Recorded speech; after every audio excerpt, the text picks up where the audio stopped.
नमस्ते दोस्तों, स्वागत है आप सभी का एक और नई मोटिवेशन कहानी में। यह कहानी बहुत महत्वपूर्ण है हर उस व्यक्ति के लिए जो व्यक्ति अपनी ज़िंदगी में कुछ अच्छा मुकाम हासिल करना चाहता है। यह कहानी उस व्यक्ति के लिए बहुत ही महत्वपूर्ण होने वाली है जो व्यक्ति नेटवर्क मार्केटिंग में या फिर अपने अन्य किसी बिजनेस में है या जिस व्यक्ति का ऊंचा लक्ष्य है। यह कहानी हर उस व्यक्ति के लिए महत्वपूर्ण है जो व्यक्ति किसी की बातों में आकर अपना लक्ष्य बदल देते हैं और असफल हो जाते हैं।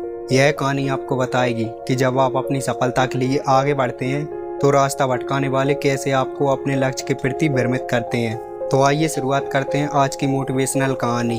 एक गांव में एक बहुत ही प्रसिद्ध पंडित रहा करता था। उस पंडित का नाम श्याम था। वह पंडित जिस गांव में रहता था उस गांव के प्रसिद्ध मंदिर पर वह पूजा करता था और सभी शादियां व सभी धार्मिक कार्य वही पंडित कराता था। वह पंडित इतना प्रसिद्ध था कि आसपास के गांव में उसकी चर्चा हुआ करती थी और सभी लोग उस पंडित का आदर किया करते थे। श्याम पंडित इतने प्रसिद्ध थे कि दूर दूर से सभी लोग उन्हीं को अपना धार्मिक कार्य कराने के लिए बुलाते थे और अच्छा दान दिया करते थे। एक बार पंडित जी अपने गांव से दूर शादी कराने गए हुए थे और वह गांव पंडित जी के गांव से 4-5 गांव छोड़कर था। पंडित जी जब शादी कराने के बाद वहां से लौट रहे थे तो उन्हें एक बकरी भेंट स्वरूप दी गई। जब पंडित जी बकरी को लेकर लौट रहे थे तो वह पैदल पैदल अपने रास्ते धीरे धीरे बकरी को लेकर आ रहे थे क्योंकि उनका गांव 4 गांव के बाद था। जिस रास्ते से पंडित जी लौट रहे थे उस रास्ते पर 4 ठग यानी कि चोर रहते थे और वह आने जाने वाले व्यक्ति को लूटा करते थे। जब उन 4 ठगों ने पंडित जी को देखा तो वह बोलने लगे कि आज तो सुबह से कोई नहीं मिला और हमारे खाने पीने की भी व्यवस्था नहीं हुई, तो चलो आज पंडित जी को लूट लेते हैं, उनसे ये बकरी चुरा लेते हैं। लेकिन उनमें से एक ठग बोलता है, अगर हमने पंडित जी को मारा पीटा तो सभी गांव वाले हमें छोड़ेंगे नहीं और हमें बहुत पाप लगेगा, तो चलो एक तरकीब निकालते हैं पंडित जी से उनकी बकरी चुराने के लिए। तो चारों ठग एक तरकीब निकालते हैं और वह अपने अपने काम पर लग जाते हैं। पंडित जी जब पहले गाँव पहुँचने वाले होते हैं तो वहाँ उन्हें पहला ठग मिलता है।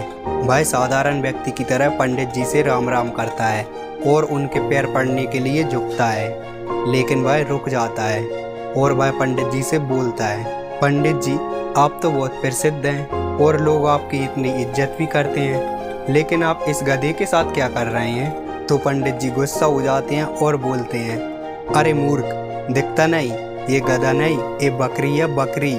लेकिन वह ठग उनसे बोलता है, पंडित जी ये बकरी नहीं ये गधा है, किसी ने आपको बेवकूफ़ बना दिया है। तो पंडित जी फिर गुस्सा हो जाते हैं और कहते हैं कि तू ही मूर्ख है, दिखता नहीं यह बकरी है ना कि गधा।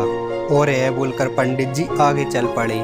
लेकिन पंडित जी के दिमाग में इस अनोखी घटना ने एक हल्का सा भ्रम डाल दिया और धीरे धीरे पंडित जी आगे बढ़ रहे थे और वह दूसरे गाँव पहुँचने ही वाले थे कि वहाँ उन्हें दूसरा ठग मिला जो कि साधारण व्यक्ति की तरह खड़ा हुआ था और पंडित जी से राम राम करता है और उनके पैर पड़ने के लिए झुकता है, लेकिन रुक जाता है। तो पंडित जी पूछते हैं, क्या हुआ, रुक क्यों गए।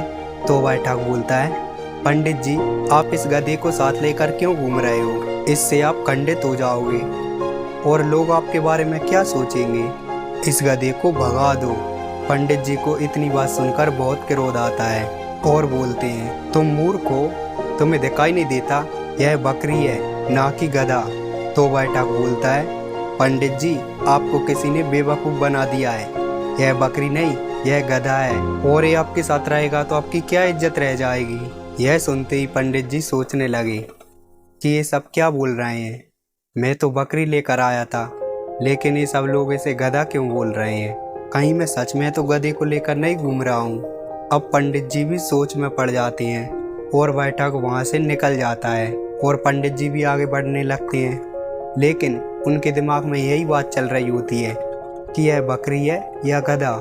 जब पंडित जी तीसरे गांव पहुँचने वाले होते हैं तो वहाँ उन्हें तीसरा ठग मिलता है और पंडित जी से राम राम करता है और उनके पैर पड़ने के लिए झुकता है, लेकिन रुक जाता है। तो पंडित जी हैरान हो जाते हैं और पूछते हैं, क्या हुआ, रुक क्यों गए। तो वह तीसरा ठग बोलता है, पंडित जी मैं आपसे आशीर्वाद तो लेना चाहता हूँ, लेकिन इस गधे को आपके साथ देखकर मुझे अच्छा नहीं लग रहा। लोग आपको इतना मानते हैं आपसे पूजा कराते हैं, लेकिन भाई आपको इस गधे के साथ देखेंगे तो क्या सोचेंगे। इतनी बात सुनकर पंडित जी कहते हैं कि मैं इस गधे को गांव के बाहर छोड़ने जा रहा हूँ। मुझे यह रास्ते में दयनीय हालत में मिला था। और पंडित जी वहाँ से निकल जाते हैं। कुछ लोगों की बातों में आकर पंडित जी का विश्वास खुद से उठ जाता है।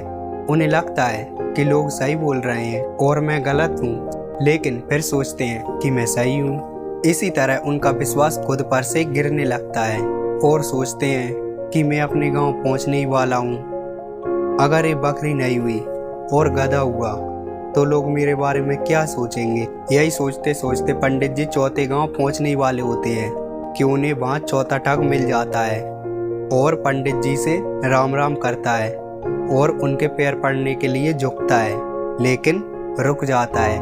तो पंडित जी पूछते हैं रुक क्यों गए, क्या हुआ।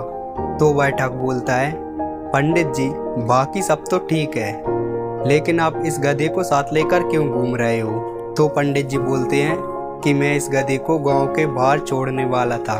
तो वह ठग बोलता है पंडित जी आपको यह गधा शोभा नहीं देता, लोग क्या सोचेंगे आपके साथ यह गधा देखकर। आप इसे मुझे दे दीजिए, मैं इसे बाहर छोड़ आऊँगा।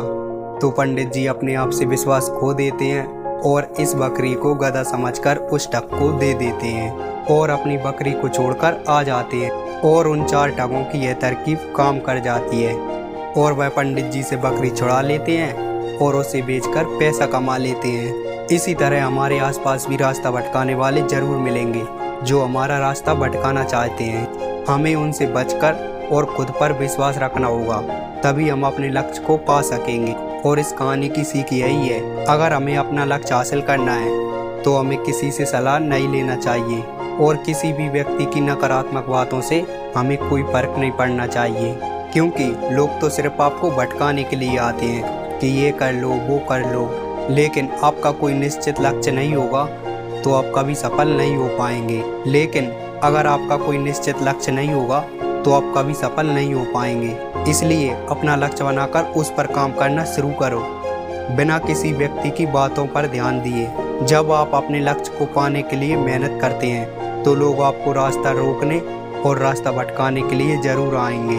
आपको उनका सामना करना होगा। नेटवर्क मार्केटिंग में भी यही होता है, आपको बहुत सारे लोग मिलेंगे और कहेंगे ये गलत काम है, इससे आपको सफलता नहीं मिलेगी। तो उनकी बातों पर ध्यान दिए बिना अपने लक्ष्यों को पूरा करने के लिए मेहनत करेंगे तो सफलता अवश्य मिलेगी।